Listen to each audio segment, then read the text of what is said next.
So here, for example, kita mo yan season 1, season 2. Then you can go down with your remote. You go down. Ito. You choose the season 1, season 2. Then episode. Yun episode, no?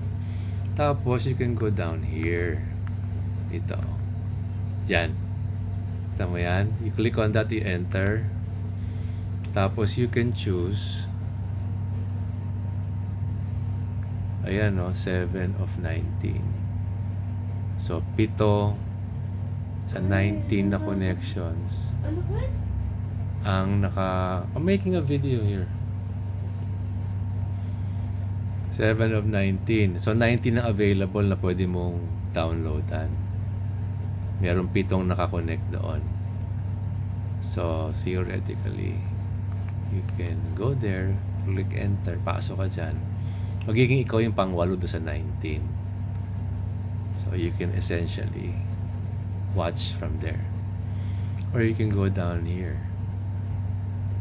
Here, no, 6 of 15. Tingnan mo yung size ng file. Tingnan mo yung resolution. Pero what you just want is watch, di ba?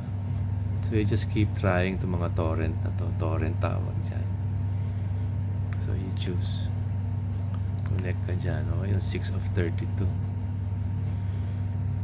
Tapos, well, you just click on play. Ako, what I do, I go here to download it. Kasi meron akong malaking hard disk. So, I just download everything muna. Para mamaya ako na lang panoorin. So, I go to cancel. Tapos, when I click on that again, ayun na magda-download na siya sa taas. See? Download na siya. Pero wala kang pagda-download na. Late ng computer mo eh. So, ayun. Okay.